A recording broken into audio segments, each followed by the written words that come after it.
영광의 왕께 다 경배하며 그 크신 사랑 늘 찬송하라. 예부터 영원히 참 방패시니 그 영광의 주를 다 찬송하라. 능력과 은혜 다 찬송하라. 그 옷은 햇빛 그 집은 궁창 큰 우레소리로 주노하시고 폭풍의 날개로 달려가신다.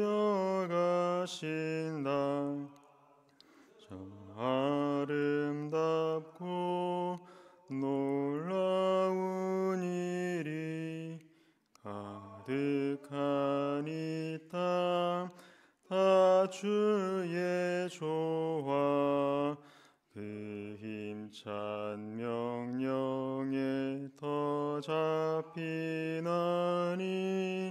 저 푸른 바다는 옷자락이라.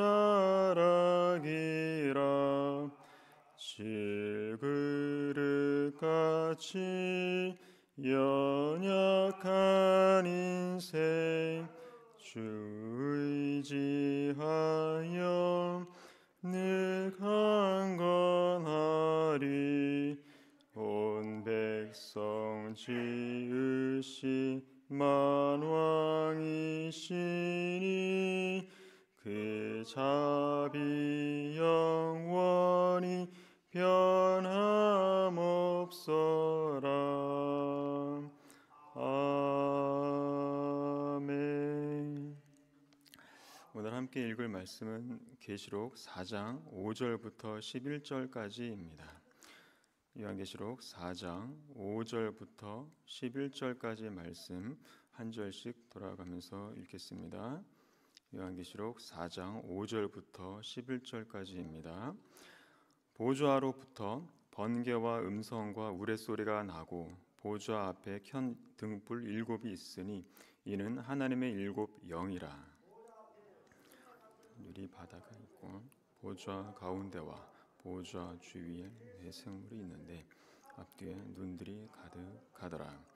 그 첫째 생물은 사자 같고 그 둘째 생물은 송아지 같고 그 셋째 생물은 얼굴이 사람 같고 그 넷째 생물은 날아가는 독수리 같은데 네 생물은 각각 6 날개를 가졌고 그 안과 눈들이 가득하더라. 그들이 밤낮 쉬지 않고 이르기를 거룩하다 거룩하다 거룩하다 주 하나님 곧 전능하신 이여 전에도 계셨고 이제도 계시고 장차 오실 이시라. 그 생물들이 보좌에 앉으사 세세토록 살아 계시는 이에게 영광과 존귀와 감사를 돌릴 때에 14장로들이 보좌에 앉으신 이 앞에 엎드려 세세토록 살아 계신 이에게 경배하고 자기의 관을 보좌 앞에 드리니. 같이요. 우리 주 하나님이여 영광과 존귀와 권능을 받으시는 것이 합당하오니 주께서 만물을 지으신지라. 만물이 주의 뜻대로 있었고 또 지으심을 받았나이다 하더라. 아멘. 할렐루야. 네, 오늘은 천상의 예배라는 제목으로 함께 말씀을 나누도록 하겠습니다. 오늘 본문은 은유와 상징들이 많아서 한 번에 쉽게 이해가 되지 않습니다. 그래서 본문이 전체적으로 말씀하고 있는 바가 뭔지를 알고 나서 본문을 읽으면 어느 정도 이해가 되실 것 같습니다. 일단 오늘 본문의 큰 주제가 뭐냐면 바로 예배입니다. 하나님을 예배하는 것은 성도들의 마땅한 의무지요. 게다가 성도는 예배를 통해서 받은 은혜로 살아갑니다. 하지만 대부분의 성도는 교회에서 드리는 어떤 예배 형식에 익숙할 뿐이지 진정한 예배가 뭔지에 대해서는 대부분 배우지 못하는 경우가 많습니다. 그래서 오늘 본문은 천상에서 예배의 실황을 지금 보여주고 있는데 센터에는 하나님이 보좌에 앉아 계시고 나머지 천상의 존재들이 이제 부채꼴 형태로 이렇게 모여서서 하나님을 경배하고 찬송하는 모양새를 갖추고 있다고 보시면 됩니다. 그래서 유일하게 예배를 받으실 분은 하나님 한 분밖에 없음을 강조하고 있는 게 바로 오늘 본문의 내용인 건데, 그래서 천상에서의 그 예배라는 관점에서 천상에서의 예배는 어떤 모습일지를 한번 상상을 하면서 보시면 도움이 될 것 같습니다. 5절입니다. 보좌로부터 번개와 음성과 우레소리가 나고 보좌 앞에 켠 등불 7이 있으니 이는 하나님의 7 영이라. 번개와 음성과 우레소리가 어디서 난다고 나오냐면 보좌로부터 나온다는 겁니다. 보좌는 하나님께서 계시는 하늘 보좌를 뜻하죠. 하나님으로부터 나오는 소리입니다. 하나님으로부터 나오는 소리가 번개와 음성과 우레소리처럼 들리기 때문에 인간들이 들을 때는 두렵고 떨리는 소리일 수밖에 없지요. 그래서 출애굽 시대 때 광야에서 이스라엘 백성이 이제 하나님의 율법을 받을 때도 번개와 천둥 소리가 들렸다고 나오는 겁니다. 그래서 구약에서 하나님의 그 권능과 위엄을 나타낼 때 보통 번개와 천둥 소리 이미지를 이제 사용을 하는 거죠. 하나님의 임재의 자리에는 아무리 선민 이스라엘 백성이라고 해도 함부로 갈 수가 없었습니다. 단지 여호와를 섬기는 제사장들에게는 성결하도록 말씀을 하셨던 거죠. 이제는 예수님의 대속의 은혜로 말미암아 우리 모두가 제사장들이 되었기 때문에 성결함에 대한 의무는 우리 모두에게 주어졌다고 할 수 있습니다. 그래서 예배의 자리에는 항상 성결함이 전제가 되는 겁니다. 그리고 5절 끝에 보좌 앞에 있는 7 등불은 하나님의 영, 성령을 상징한다고 나오죠. 그러니까 하나님을 예배하는 예배의 자리에는 성령님의 임재가 필수라는 걸 알 수 있습니다. 6절입니다. 보좌 앞에 수정과 같은 유리 바다가 있고 보좌 가운데와 보좌 주위에 네 생물이 있는데 앞뒤에 눈들이 가득하더라. 보좌 앞에 수정과 같은 유리 바다가 있다. 이 말씀은 문자 그대로의 바다라기보다는 하나님의 초월성, 장엄함, 그리고 거룩함을 뜻하는 겁니다. 그러니까 요한이 본 거는 하나님의 보좌를 본 건데 그 보좌와 그 보좌 주변이 수정과 같은 그 유리 바다였다는 것은 뭘 상징하는 거냐면 하나님 자체가 본질적으로 인간과는 차원이 다른 존재라는 것을 뜻하는 말씀입니다. 그런 존재는 이 지상에서는 있을 수가 없는, 지상의 그 어떤 통치자도 하나님의 존재와는 견줄 수가 없는 절대 유일무이하다는 것을 뜻하는 겁니다. 그래서 모든 인간은 하나님의 하나님 되심을 인정해야 되는 거고, 하나님을 인정한다는 것은 창조주 하나님의 영광과 존엄을 인정을 한다는 것이고, 그게 바로 예배라는 거지요. 그래서 오직 하나님만이 예배를 받으실 분이다라는 겁니다. 그 다음에 보좌 주위에 네 생물이 있는데 앞뒤에 눈들이 가득하더라. 여기 나오는 네 생물들은 하나님의 천사를 뜻하는 겁니다. 이사야서를 보면 스랍들 이렇게 부르는데, 스랍들은 늘 하나님 그 보좌 주위에 둘러서 있는 존재들을 말하죠. 그래서 다른 이들을 예배의 자리로 이끌기도 하고 하나님의 거룩을 선포하는 역할을 하는 존재들인 겁니다. 그래서 누군가가 하나님을 예배하는 자리에 온다고 했을 때 그게 자기 생각, 자기 의지로 오는 것 같아도 엄밀히 말해서 하나님의 보이지 않는 그런 스랍들의 도움을 입어서 예배의 자리에 오는 겁니다. 그래서 하나님의 거룩하고 영광스러운 그 예배의 자리에는 아무나 못 옵니다. 다들 경험해 보셔서 아시잖아요. 한 사람을 예배의 자리로 오게 만드는 게 그게 쉽던가요? 창세 전부터 특별히 선택된 영혼들이 오는 겁니다. 그래서 그런 영혼들을 이제 차별을 하면서 이제 함부로 대한다거나 교회를 떠나게 만든다거나 하는 거는 그 사람에게 죄를 짓는 게 아니라 하나님, 보좌에 계신 하나님 앞에 큰 죄를 짓는 행위라는 것을 이제 알아야 됩니다. 어쨌든 보좌 주위의 그 천사들도 지금 뭐 하고 있는 겁니까? 보좌 주위에서 하나님을 이제 찬양하고 이제 예배하기 위해서 이제 모인 겁니다. 그리고 이제 눈들이 가득하더라 그랬는데, 눈들은 지식을 상징하고요. 그 지식으로 세밀하게 이제 경계하고 조사를 하는 겁니다. 그리고 눈들에 대해서는 8절에서 한 번 더 언급하고 있는데, 8절입니다. 네 생물은 각각 6 날개를 가졌고 그 안과 주위에는 눈들이 가득하더라. 그들이 밤낮 쉬지 않고 이르기를 거룩하다 거룩하다 거룩하다 주 하나님 곧 전능하신 이여 전에도 계셨고 이제도 계시고 장차 오실 이시라 하고. 자, 네 생물에 달린 눈들은 완전한 지식을 상징하고 있는데, 세상 만물의 모든 이치를 파악하고 이해할 수 있음을 뜻하는 겁니다. 그런 완전한 지식은 당연히 하나님으로부터 나오는 지식인 거죠. 그 완전한 지식을 가지고 세밀하게 조사를 해본 결과 뭡니까? 온 우주에서 유일하게 찬양과 경배를 받으실 분은 하나님밖에 없다는 결론을 내린 겁니다. 그래서 뭐라고 하냐면, 그들이 밤낮 쉬지 않고 이르기를 거룩하다 거룩하다 거룩하다.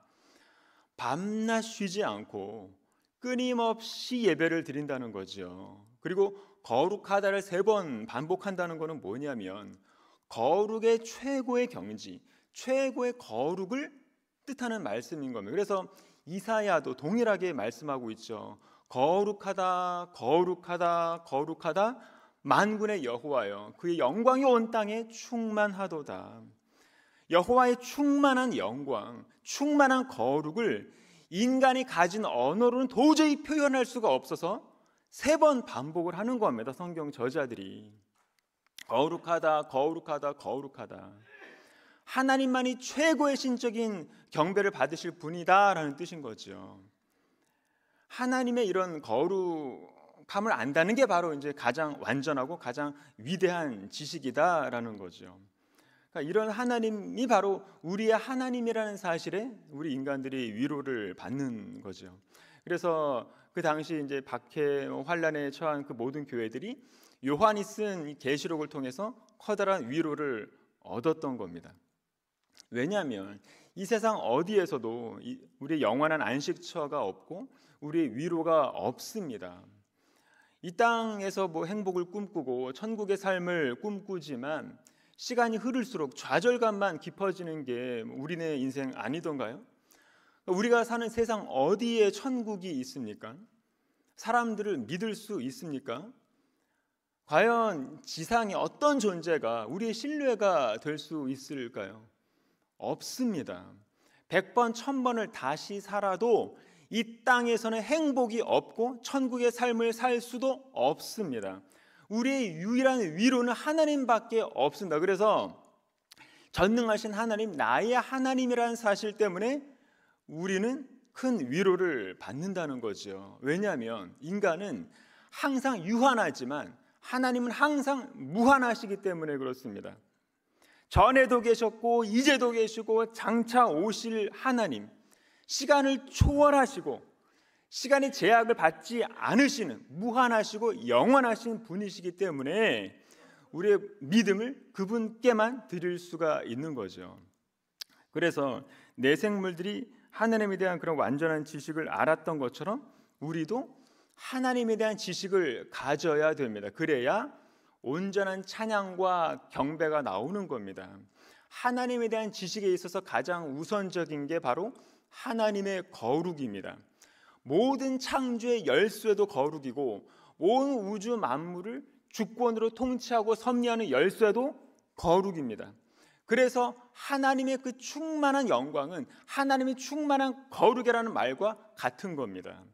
그 거룩함이 곧 힘이고 권능이고 위엄이고 영광인 겁니다. 그래서 하나님은 우리에게 거룩함으로 나오라고 명령하시는 겁니다. 우리 안에 거룩함에 대한 갈망, 거룩함에 대한 열정, 거룩함에 대한 그런 의식, 그걸 우리에게 요구하시는 겁니다. 내가 거룩하니 너희도 거룩할지어다. 그래서 마지막 때에 그리스도의 재림에 대한 우리의 그 유일한 응답도 거룩입니다. 하나님 다른 거 우리에게 요구하시지 않습니다. 성도 3,000명? 성도 교사 100명? 그런 게 아니라는 겁니다. 제발 좀 착각하지 마시기를 바랍니다. 우리의 죄를 버리고 하나님의 거룩함을 갈망하지 않으면 그 어떤 업적도 하나님의 징계밖에 안 됩니다. 우리의 거룩함으로 하나님을 예배하는 자리가 인간 삶에서 최우선순위이자 마지막 목표여야 되는 겁니다. 10절입니다. 24장로들이 보호자에 앉으신 이 앞에 엎드려 세세토록 살아계시는 이에게 경배하고 자기의 관을 보좌 앞에 드리며, 자, 천상의 존재들 중에서 이번에는 24장로들이 예배에 동참하고 있는 모습을 이제 보여주고 있는데, 장로들이 엎드린 거는 하나님 앞에서의 그런 복종과 순종을 의미하는 겁니다. 그리고 자기의 관을 보좌 앞에 드리며 그랬는데, 이거는 자신이 받은 모든 면류관을 하나님의 보좌 앞에 내려놓는 겁니다. 그러니까 세상에서의 그 모든 영광과 권력도 하나님의 보좌 앞에서는 아무 의미도 없다는 것을 표현하는 구절입니다. 이 말은 그래서 모든 권위와 권세와 명예와 영광은 전부 하나님께만 속해 있다는 것을 뜻하는 겁니다. 왜냐하면 하나님은 당신의 그 권위를 이 땅에 있는 사람들에게 일시적으로 위임해 주시기는 하시지만 그 권위는 궁극적으로 하나님께 속해 있다는 걸 알기 때문에 보좌 앞에 그 모든 관을 다시 다 내려놓는 겁니다. 이게 바로 예배자의 자세인 거죠. 말씀을 맺도록 하겠습니다. 오늘 본문의 천상에서의 예배의 실황을 보면 온통 영광스러운 언어들밖에 없습니다. 하나님의 그 거룩하심에 대한 삼중적인 외침도 그렇고, 하나님 앞에 철저하게 경배하고 복종하는 자세도 그렇고, 하나님의 보좌로부터 나오는 그런 번개와 음성과 우레소리도 그렇고, 스랍들의 경배와 찬송 소리도 그렇고, 그리고 하나님 앞에 겸손하게 자신들의 관을, 권세와 영광과 그런 면류관을 다 내려놓는 그 장로들의 모습도 그렇고, 하여간 온통 하나님 한 분께만 모든 집중을 다 쏟고 있는 것을 알 수 있습니다. 우리처럼 교회 안에서 사람들과의 관계 때문에 갈등하는 모습도 없고, 우리처럼 설교 시간마다 세상적인 교훈을 듣고 배우는 일도 없고, 우리처럼 예배 시간에 사람들 눈치 보고 사람들의 시선을 의식하는 일도 없고, 우리처럼 사람을 높이면서 사람을 향해서 박수치는 일도 없고, 우리처럼 사람 중심의 예배의 모습은 단 하나도 보이지 않습니다. 이 시대의 우리의 예배는 온통 서비스로 포장되어 있죠. 어떻게 하면 사람들이 교회에서 편안하게 예배를 드릴 수 있는지를 고민하고, 사람들이 잘 들리고 잘 보이게 하는 방법을 고안하고, 사람들이 교회를 잘 찾아오게 만들기를 위해서 애쓰고, 주차 시설을 잘 갖추고, 밥 먹는데 불편함은 없는지를 세심하게 살피고, 사람들이 뭘 좋아하는지, 사람들이 어떤 활동과 어떤 프로그램을 좋아하는지를 연구하면서 어떻게 하든지 사람들의 필요를 채우기 위해서 모든 자원과 돈을 쏟아붓고, 성도들의 민원이 무언지를 세심하게 살피고, 조금만 더워도 예배가 안 된다, 조금만 추워도 예배가 안 된다 그러고, 어떤 성도가 조금만 불평이 있으면 교회의 모든 에너지가 그 불평을 해결하는 데 집중하고 그렇습니다. 예배하러 오는 성도들에게 인사를 잘해야 되고, 만약에 인사 한번 제대로 받아주지 않으면 그날의 예배는 엉망진창이 되는 겁니다. 그만큼 이 시대의 우리의 예배는 전부 사람 중심의 예배가 되어버렸습니다. 하나님께 영광을 돌리는 모습은 1도 없습니다.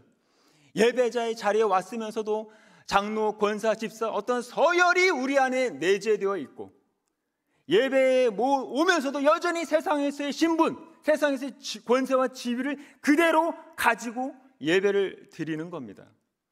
그러니 목사, 장로, 권사 등등 머리끝부터 발끝까지 겸손함이라고는 눈을 씻고 찾아봐도 보이지 않습니다. 교회 안에서 갑질을 일삼고 조그만 마음이 안 된다고 욕설을 퍼붓고 거룩하신 하나님을 찬양하기보다는 내 신분의 온전함에 더 신경을 쓰고 하나님을 두려워하기보다는 사람들의 평판을 더 두려워하고 설교자를 평가하고 기도를 평가하고 내가 찬양을 올려드리는 모습보다는 전혀 그거 없으면서 잘 들리네, 잘 부르네, 못 부르네, 내 귀에 잘 들리네, 안 들리네 가지고 평가하고 그렇습니다. 이게 지금의 우리의 모습인 겁니다. 그렇기 때문에 우리의 예배를 하나님이 받아주지 않으신다고 불평할 자격은 1도 없습니다. 지금 이런 식의 예배를 지속한다면 우리는 죽을 때까지 가인의 모습에서 예배를 드리는 거고 죽을 때까지 하나님께서 받아주지 않는 예배를 드리다가 인생 끝나는 겁니다. 그래서 본질적인 예배의 개혁이 없으면 희망 없습니다. 머리끝부터 발끝까지 전부 타락한 하나님의 징계만 더하는 이런 식의 예배를 계속 드릴 거면 지금이라도 당장 중지하고 회개부터 시작하셔야 됩니다. 그래야 희망이 있습니다. 그래야 살 수 있습니다. 지금 우리의 삶에서 하나님보다 더 가치 있는 존재가 누굽니까? 교회의 진짜 주인이 누구입니까? 11조 많이 내는 성도입니까? 장로 권사입니까? 사회의 유력 인사들입니까? 교회 안에서 성도를 가려서 받고 이간질이 난무하고 계속 갈라치기 하면서 예배의 자리에 나올 거면 당장 교회 문을 닫으시기를 바랍니다. 우리는 다시 복음으로 돌아가고 다시 십자가로 돌아가면서 우리의 진짜 주인, 우리의 교회의 진짜 주인, 예배를 받으실 진짜 주인이 누구인지를 다시 처음부터 배우시기를 바랍니다. 오직 하나님, 그분이 우리를 지으신 창조주입니다. 그렇기 때문에 우리는 지금 교회 안에서 우상을 예배하고 있는 이 지금의 어리석음을 버리고 다시 하나님만을 예배해야만 됩니다. 그래야 살 수 있습니다. 지금도 늦지 않았습니다. 시내산에서 여전히 우상 숭배하면서 죄를 범하고 있는 그 불평불만으로 가득했던 그런 이스라엘을 용서하시고 만나 주셨던 분이 우리 하나님입니다. 이사야에게 당신의 영광을 보여주신 분이 우리 하나님입니다. 바벨론의 포로로 끌려가서 그 절망 가운데 있었던 에스겔을 만나 주셨던 분이 바로 우리 하나님입니다. 그 하나님은 우리에게 지금 다시 온전한 예배의 자리로 나오라고 말씀하고 계시는 겁니다. 그러기만 하면 다시 우리를 만나 주겠다고 하시는 겁니다. 우리가 교회 현실을 보면 탄식이 나올 때가 있죠. 분명 지금 이 땅의 교회는 부족하고 부끄러운 점이 많습니다. 그럼에도 불구하고 교회에게 주어진 영광스러운 지위는 흔들리지 않습니다. 왜냐하면 지금도 하늘 성전의 그 영광 가운데 계신 우리 하나님은 교회를 붙들고 계시기 때문에 그렇습니다. 그렇기 때문에 우리는 교회에 대한 소망을 접을 수가 없는 겁니다. 그래서 우리는 교회 안에서 하나님의 선하시고 기뻐하시고 온전하신 뜻이 무엇인지를 분별해야만 됩니다. 교회의 가치관은 거룩입니다. 철저히 세상과 분리되어 있다는 것을 아셔야 됩니다. 세상에서는 경쟁에서 이겨서 올라가는 사람을 성공한 사람이라고 하지만 하나님 나라에서는 자신을 낮추고 내려간 사람을 성공한 사람이라고 하는 겁니다. 우리가 겸손하게 하나님 앞에 경배하고 복종했다고 해서 그게 내 힘이 약해서 어쩔 수 없이 선택한 행위가 아닙니다.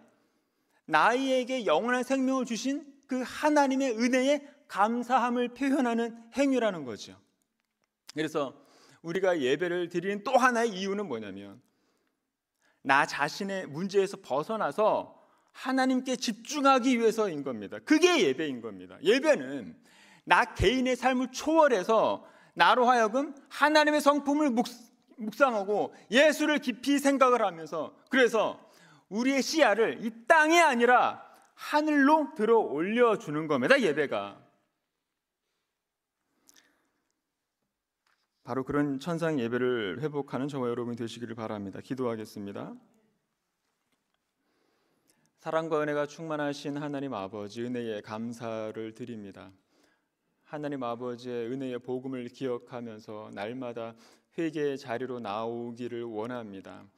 온 만물과 사람을 친히 아름답게 창조하신 하나님께서는 또 친히 심판하신다고 하셨습니다. 그럼에도 불구하고 그리스도 예수 안에서 구원을 예정하시고 그 모든 결국을 이루실 것을 인해 감사를 드립니다. 이제는 택함 받은 주님의 백성들이 그 입을 통하여서 찬송과 경배를 받으실 하나님 앞에 우리 인생의 고단함과 아픔들을 다 내려놓고 우리를 사랑하시는 모든 역사의 주인 되시는 교회의 진짜 주인이 되시는 하나님을 전심으로 사랑하고 예배하기를 놓치지 않게 도와주시옵소서. 감사드리며 거룩하신 예수님의 이름으로 기도드립니다. 아멘. 시간 말씀을 생각하면서 기도하시고요. 그리고 오늘 수요일 동남아 지역을 위해서 기도하겠습니다. 미얀마 권혁주 선교사님을 위해, 그리고 캄보디아의 박훈영 선교사님을 위해, 태국의 한다위 선교사님을 위해, 그리고 필리핀의 김낙근 선교사님을 위해 기도해 주시기 바랍니다. 그리고 나라와 민족과 교회를 위해서, 그리고 개인적인 기도의 제목들 가지고 기도하시고 자유롭게 마무리하시길 바랍니다. 다 같이 합심해서 기도하겠습니다. 사랑과 은혜가 충만하신 하나님 아버지, 은혜에 감사를 드립니다. 오늘 우리가 하루를 살아도 예배자의 자리를 회복하게 하시고 온전한 감사와 찬양으로 예배하도록 도와주시옵소서.